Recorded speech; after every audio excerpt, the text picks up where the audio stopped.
हर रोज एक नई कहानी देखने के लिए चैनल को सब्सक्राइब करें और बेल आइकन दबाना ना भूलें। अनुज अपने दोस्त पंकज के साथ एक पार्टी में जाता है, जहां उसकी नजर अपने चेहरे को नकाब से ढके हुए रश्मिका नाम की एक लड़की पर जाती है, जो किसी लड़की से बात कर रही होती है।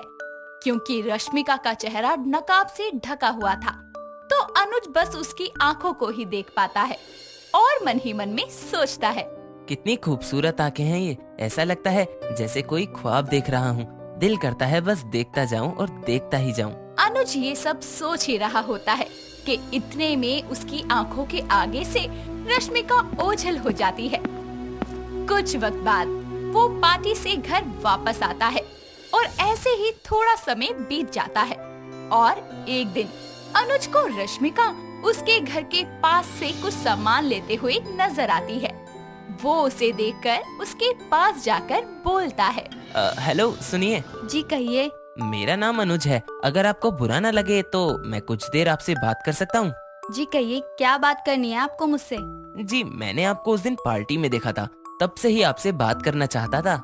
जी जी कहिए ना, क्या हुआ? जी बस यही कि क्या हम अच्छे दोस्त बन सकते हैं? अगर आप चाहें तो बस दोस्त। जी ठीक है, मुझे कोई दिक्कत नहीं है। जी ठीक है, कल मैं शाम 4 बजे आपका यहीं पास वाले सीसीडी में वेट करूंगा।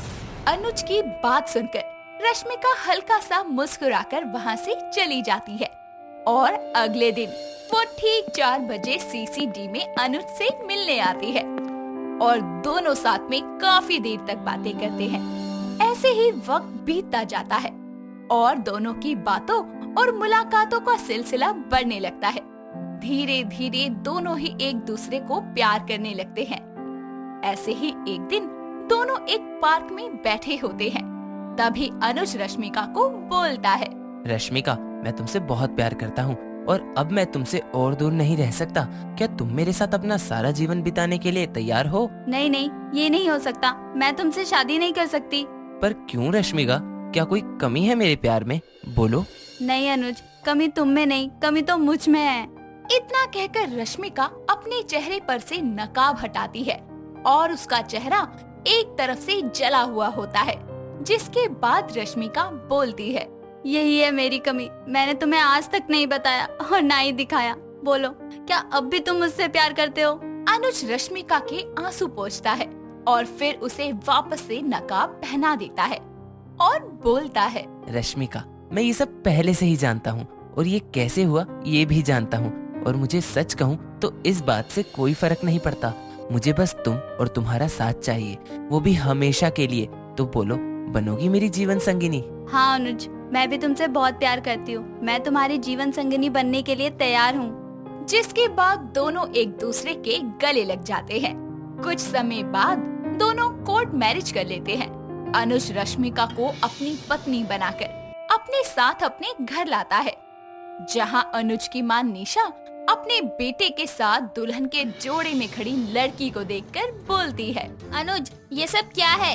ये लड़की कौन है और किसकी औरत को भगा कर ले आया नालायक? माँ भगाकर किसी को नहीं लाया हूँ, ये मेरी पत्नी आपकी बहू रश्मिका है। हम दोनों ने कोर्ट मैरिज की है। अरे नालायक, कम से कम एक बार बता ही देता। चल अब शादी कर ही ली है तो जरा बहू का चेहरा देखने दे। इतना कहकर निशा जैसे ही रश्मिका का घूंघट हटाती है तो वो उसके चेहरे पर नकाब देखकर बोलती है, अनुज तूने मुसलमानी से शादी कर ली है क्या? ये नकाब क्यों पहना है इसने? अरे माँ, वो इसको थोड़ा सर्दी जुकाम हो गया था तो बस इसीलिए। अच्छा ठीक है, चलो अब तुम दोनों आराम कर लो, थक गए होगे। अनुज रश्मिका का हाथ पकड़कर उसे अपने कमरे में ले आता है और तभी रश्मिका बोलती है, अनुज हम कब तक माँ जी से सच यूं ही छुपाते रहेंगे? देखो रश्मिका, मैं जानता हूँ कि तुम्हें इस वक्त बहुत बुरा लग रहा होगा, पर क्या करूँ, सही वक्त आने पर मैं माँ जी को सब कुछ बता दूंगा। तब तक तुम बस माँ जी से अपना चेहरा छुपा कर रखना। ठीक है अनुज, जैसा तुम कहो वैसा ही मैं करूँगी। ऐसे ही वक्त बीतता जाता है। रश्मिका अपने ससुराल की सारी जिम्मेदारियों को अच्छे से संभालती है, पर हमेशा ही वो अपने चेहरे को नकाब से ढक कर रखती। ऐसे ही एक दिन निशा उससे बोलती है, अरे बहू एक बात बता जरा। जी माँ जी कहिए, क्या हुआ? रश्मिका बहू, मुझे समझ नहीं आता कि तू जब से आई है अपना ये चेहरा ढककर क्यों रखती है, बता मुझे। जी माँ जी, वो मेरी तबीयत थोड़ी ठीक नहीं रहती ना, तो इस वजह से मुझे कोई भी वायरस जल्दी से पकड़ लेता है। ओहो, बड़ी ही नाजुक कली है तू तो। अब कल को मैं तेरी मुंह दिखाई करवाऊंगी तो कैसे काम चलेगा? तब तो ये नकाब हटाना ही होगा तुझे। ठीक है, जिस दिन आप मुंह दिखाई की रस्म करेंगी मैं नकाब उतार दूंगी। इतना कहकर रश्मिका वहाँ से चली जाती है। रश्मिका अपनी मुंह दिखाई की बात सुनकर परेशान हो जाती है। शाम को जैसे ही अनुज घर आता है तो रश्मिका को ऐसे उदास देखकर बोलता है। रश्मिका, क्या हुआ? तुम इतनी परेशान क्यों हो? परेशान इसलिए हूँ क्योंकि माँ जी मेरी मुंह दिखाई की रस्म कर रही हैं। मुझे लगता है कि कहीं ना कहीं उनको मुझ पर शक हो गया है। मुझे समझ नहीं आ रहा कि माँ जी को जब सब कुछ सच पता चल जाएगा तो क्या होगा। रश्मिका, मुझे लगता है कि अब सब भगवान पर छोड़ देना चाहिए। जो होगा देखा जाएगा। आगे मैं हर पल हर वक्त तुम्हारे साथ हूँ, तुम चिंता मत करो।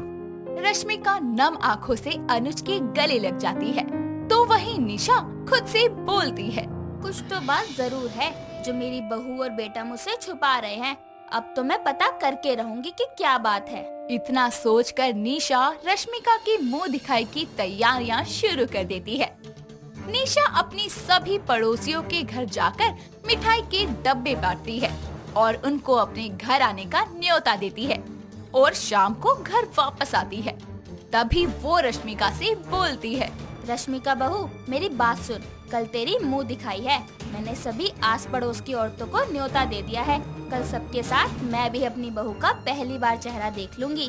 अपनी सास की बात सुनकर रश्मिका बिना कुछ कहे ही वहाँ से चली जाती है और कल की तैयारियों में लग जाती है। अगले दिन निशा सारे घर की सजावट करवाती है। धीरे धीरे सारा घर मेहमानों से भर जाता है। सभी को बस रश्मिका के आने का इंतजार था। तभी घूंघट किए हुए रश्मिका अनुज के साथ वहाँ आती है और सभी के सामने अपना घूंघट उठाती है, जिसके बाद घर में मौजूद सभी मेहमान और निशा रश्मिका का जला हुआ चेहरा देख लेते हैं और तरह तरह की बातें करने लगते हैं, जिस पर रश्मिका बोलती है। माँ जी, मैं जानती हूँ कि मैंने बहुत बड़ी गलती की है कि मैंने आपको सच नहीं बताया, पर मैं क्या करती माँ जी। मुझे अनुज जी ने सब कुछ बताने से मना किया था। माँ जी, मेरी यही कमी है जिस वजह से मैं हमेशा अपना चेहरा नकाब से छुपा कर रखती थी, पर आज मैं सबके सामने आपसे अपनी गलती की माफी मांगती हूँ। निशा की बात सुनकर सब लोग रश्मिका की मुंह दिखाई की रस्म शुरू करते हैं और कुछ देर बाद मेहमान अपने अपने घर चले जाते हैं और अब रश्मिका केवल तभी नकाब लगाती जब उसे कहीं बाहर जाना होता। और इस तरह हमारी नकाबपोश बहू की कहानी खत्म होती है। दोस्तों, अगर आपको ये कहानी पसंद आई तो इसे लाइक करें, शेयर करें और कमेंट करके बताएं कि कहानी में आपको सबसे अच्छा क्या लगा।